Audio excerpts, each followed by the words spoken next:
Hello, I'm Councilman at Large Derek Green, and welcome to the first edition of Public Comment.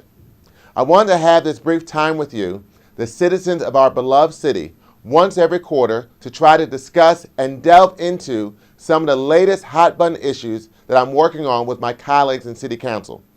As you know, one of the biggest ongoing conversations is about the future of our public schools.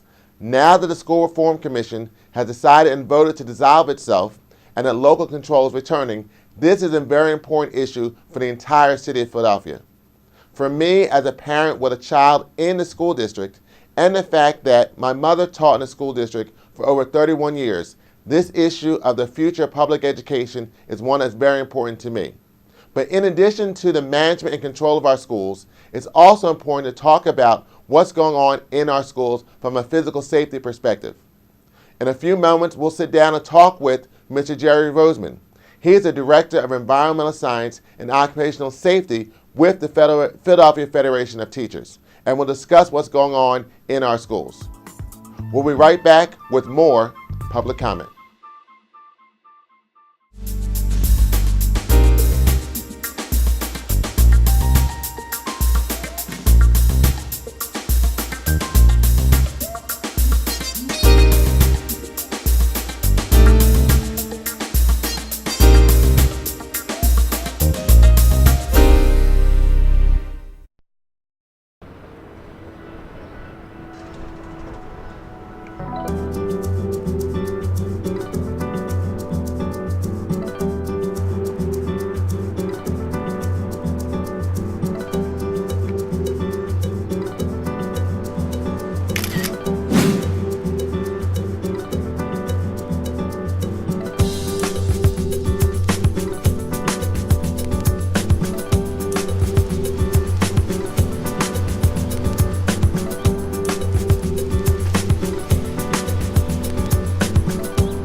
Welcome back to Public Comment.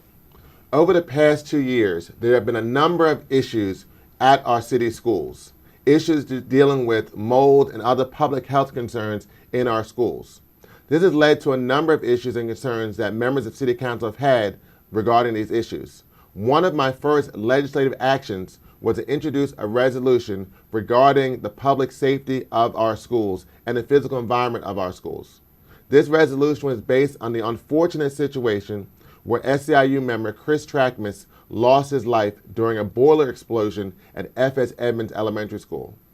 This issue and other issues led members of City Council to join with the Philadelphia Federation of Teachers, Parents Union, SEIU, Principals Union, and Philipposh to form the Philadelphia Healthy School Initiative to address issues regarding the physical safety and the physical environment of our schools.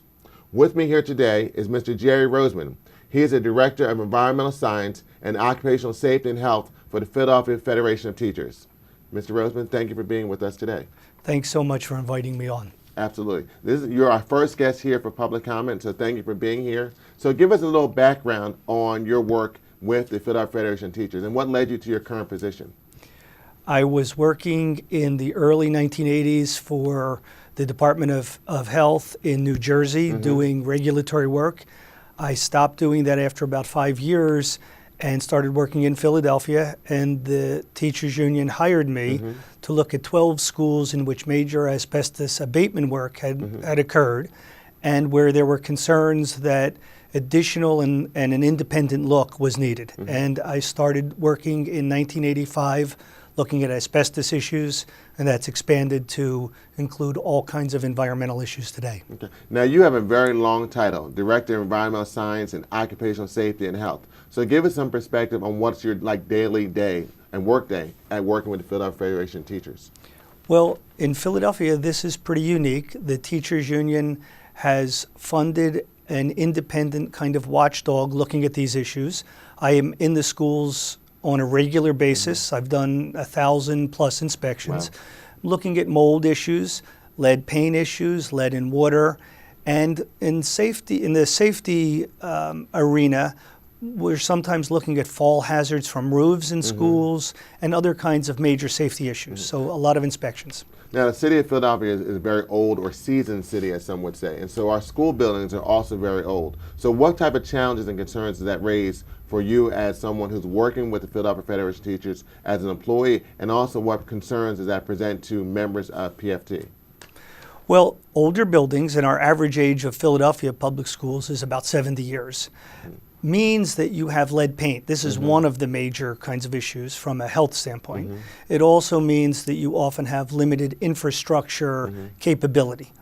On the other hand, old buildings tend to be beautiful in many ways and easier to maintain in some regards than the newer buildings like Munoz Marin or other schools where we've seen some major mold issues. So on both sides, there are concerns in trying to figure out what to do with these buildings. Now, I'm somewhat curious because when you say sometimes older buildings are a little bit easier to maintain, that's somewhat odd because you would think an older building is hard to maintain. So give us some perspective on how an older building may be a little bit easier to maintain compared to newer buildings. Well, one of the things is the construction done in the 20s, 30s, and 40s tends to be better than some of the construction we've seen more recently. The second is that the systems in these buildings tend to be simpler. And simpler systems can be easier to maintain and can work quite effectively. As you put in more complex computerized ventilation systems, you need more money, more training, more resources, and they can be harder to maintain unless they are watched very closely. And although our buildings are very old and they're probably built in a more stronger way because of the age and the building standards back then, and simpler as you would say, but they are still very old. So what are some of the concerns when you have such older buildings, and now it's, in 2017 going into 2018, what are some of the concerns and challenges to maintain these older buildings? Well, you do have the infrastructure challenges like limited ability for electrical kinds of capacity. And so trying to put that in can sometimes cause environmental problems. You've got steam heating systems that often, when they leak, will damage the existing materials in the building, and in older buildings that means lead paint and it means asbestos. And those things can sometimes lead to mold themselves.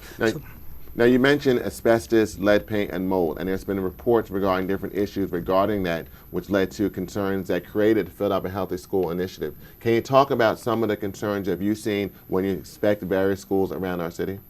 Sure. I think that those three issues are quite common, unfortunately. The other kinds of issues that are being dealt with frequently are runaway heating and cooling problems because those systems have largely failed, so we can't control hot and cold temperatures in the schools. And we often have rodent infestation because there are a lot of openings and deterioration in the buildings. With the population of children and staff we have, asthma is a major issue, and these things are asthma triggers, so we're worried about that. Okay. And so what are some of the things that you've seen the school district do to try to address some of those issues and concerns? Well, my work is often with the Environmental Management Department, and we have created kind of jointly efforts to inspect all the schools, to create dashboards and inventories of problems that we're seeing. There are lead exposure assessments, there's assessments for asbestos and for other kinds of issues. So we document problems pretty well. We're struggling to make sure those problems get fixed in as timely a way as we'd like. And part of that struggle, is that based on finances? I know one of the issues we've talked about and we've heard about and even read about over the years is some of the lack of funding that the school district receives, especially from Harrisburg and not having a fair funding formula. How does the lack of funding impact our schools in reference to maintaining these older buildings? Well, I think for all the buildings, the lack of funding and lack of resources is a very serious concern. The management and oversight of the programs is also a major concern and perhaps even more of a critical issue, but no one would suggest that we don't need more money here. We do. And when you say management concerns, what are some additional things that you think that the school district could be doing regarding this issue? Well, right now there's a major lead stabilization project going on in older schools. And that project is being done with too little public and union involvement and oversight and management, and is resulting in ongoing problems and extra costs. If we do that better, if there's more public oversight and engagement and more expert oversight and engagement, we'll save money, we'll do the work more effectively, and we'll make sure these buildings are healthful and safe. So that's not more of a money issue, it's a better spending of the resources we do have. And how do you balance the issue when you say something like lead and you're trying to remove that as soon as possible, but also provide opportunity for transparency like you talked about that causes a challenge? Is there ways that you can balance those two challenging issues? Well, this is where I may be on one pole of this kind of issue. I think public engagement, public oversight is critical. More eyes, more minds focused on the problem normally means more perspectives and more chance for solutions. The teachers union has funded this environmental science effort that has a certain level of expertise and experience. Between all of us, we could come up with better approaches. And I think that when work is handled properly and communicated properly, the fear that is sometimes generated is dissipated. You should know what's going on, and I think knowing and understanding what's happening is a pretty good way to lower the fear and concern and explain what we're doing. So when there are reports or news stories about mold and other health issues in our schools, what it sounds like what I'm hearing from you is that we provide more information both to the teachers and other employees that work in our schools about what's happening, as well as to the parents, that'll help address some of the concerns and fears people may have based on when they read these news reports. I think yes. I think in my experience, it's been 30 plus years in the schools, it's very difficult to restrict information or to hide it. It always comes out, and then people are angry and suspicious. You're better to say, we found a mold issue in your school or an asbestos issue in your school. We're working together to fix this, and here's what we're doing. And if you have questions or concerns, please tell us. We'll try to respond to that. We don't do that well enough in the district right now. We need to do that part better. And the point of what you said earlier, that you actually work with the district hand in hand in trying to address some of these issues and raising that awareness, but it seems like there needs to be a better way for people to inform and get the information out from the school district about what's going on in our schools. Yes, and that's why your help and the help of other council members is instrumental in trying to get information more out there. As you know, there was a right to know request filed for that reason. It would be much better if all the information was open and shared. The City of Philadelphia has an opendata.gov approach, and even the school district has open data. They've put demographic information. It's time to put infrastructure and environmental information up there, and that will open this up. Now, how does the Philadelphia School District compare to other cities in reference to information regarding the physical environment of their schools? I think in terms of the physical environment and the environmental environment, they are pretty much in line with many other districts. Some do this quite a bit better, others do it worse. But in that level of information, they are unfortunately pretty much in line with this. So it sounds like they're following what a lot of other school districts do, but it seems like it'd be more to their benefit if they provided more information regarding the physical environment of the schools, because that will help alleviate some of the concerns that people may have and misinformation they may have based on news reports. And that will help not only teachers as well as parents as well regarding what's happening in the schools.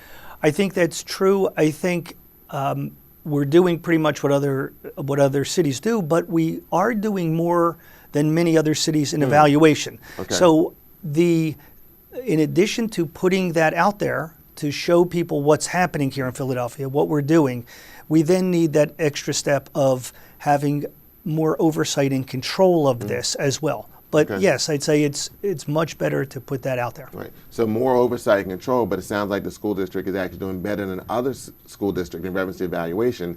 But the key is taking that evaluation and getting that information out to the public so people know what's going on in our schools. Correct, and acting on it. We find lead paint, we find asbestos issues, we find mold. That needs to be fixed quickly and properly. Right. And that's the essential And issue. in a way that's transparent so people know what's going on. Correct. Well. Okay, absolutely. I'm a parent of a child in the school district. My son attends a high school in the school. So what would you say to parents who have their children in the school district or other members of the Philadelphia Federation of Teachers or other employees in the schools if they see an issue that they find troubling regarding a school that they work in or that they send their child to? Well, it's interesting. I've actually done this recently with the school district at McCall and at Jackson and at Nebinger with parents who are asking just this question. And what I've said is you should work to help the coalition and everybody get information from the district so you know what's happening at your school. You need to know what's happening at your school. And then to go through principals, to go through the school district management chain, and you can reach out through the union to somebody like me, but the school district should be informed about issues and concerns, and they should respond. They are responsible for telling me about infrastructure and environmental issues as part of an agreement between the PFT and the school district. We're trying to make sure that's always enforced, but there's that element as well. Gotcha. So now that we've had this other debate regarding local control, and how do you think now that we've kind of taken back control of our schools, how will that change in management and governance of our schools impact this issue regarding physical safety in our schools? Well, I think that it's a good thing, especially in the sense that we can reach you more quickly and more directly, and that's very good. I think that there needs to be public engagement.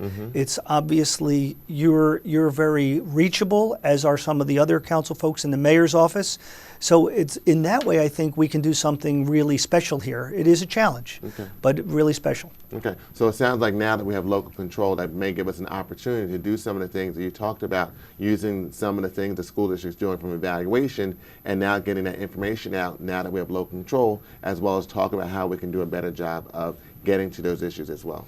I think so, and I think that's the key, is let's get these fixed, because we know that schools are the backbone of the community, and you need infrastructure that is stable and a foundation to build on. Mr. Jerry Roseman, thank you for being our first guest on Public Comments, and we enjoyed your presentation, and thank you for all the advocacy that you do. My pleasure, thank you. More from Public Comment in a few moments, and we'll go to our social media session when we come right back.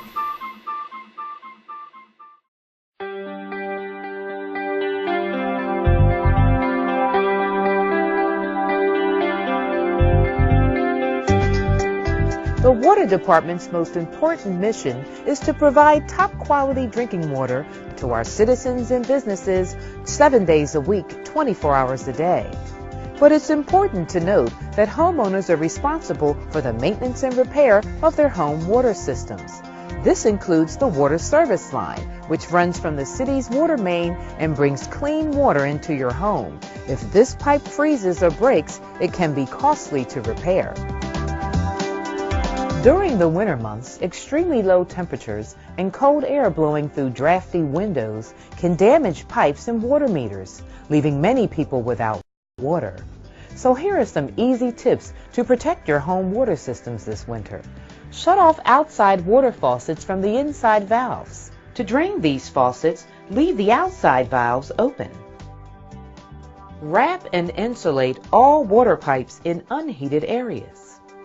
This foam that can be purchased at any hardware store can be used to wrap and insulate all water pipes. You should do this in sheds, under kitchen floors, and in garages, essentially any place that's unheated. Keep the area around your water meter above 40 degrees Fahrenheit. If your water meter is located in an area that is not heated, wrap its connecting pipe with insulation. If you have any windows that are near water meters or your water pipes, you want to insulate them. You can purchase any window insulation kits from any hardware store. It's really easy to do. Caulk windows near water meters or pipes.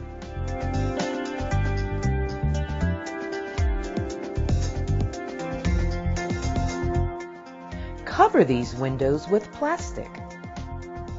You should also replace or cover cracked or broken windows.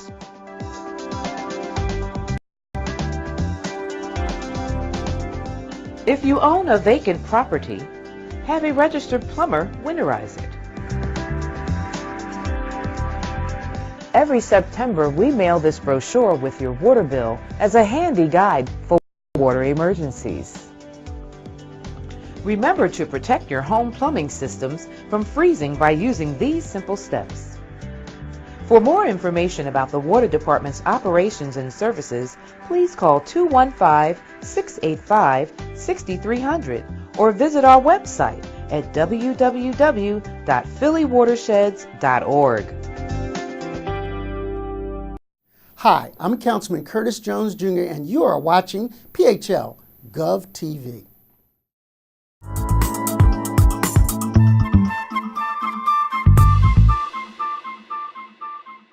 Welcome back to Public Comment.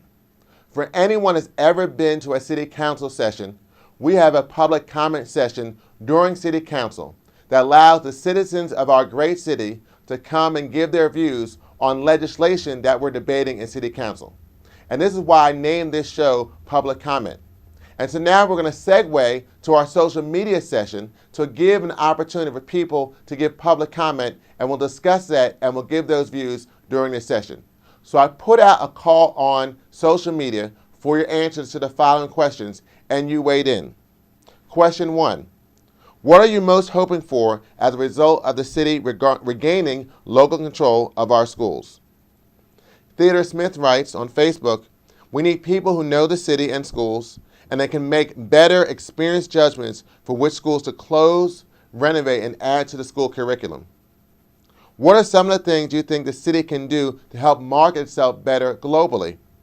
Yvette Thompson writes on Facebook, we need to reduce gun violence in our city. Where in Philadelphia do you think that there could be more emphasis placed on small businesses? On Facebook, Yvette Thompson says in Southwest Philadelphia. And Theodore Smith says we need to invest in our commercial corridors, and we need Amazon.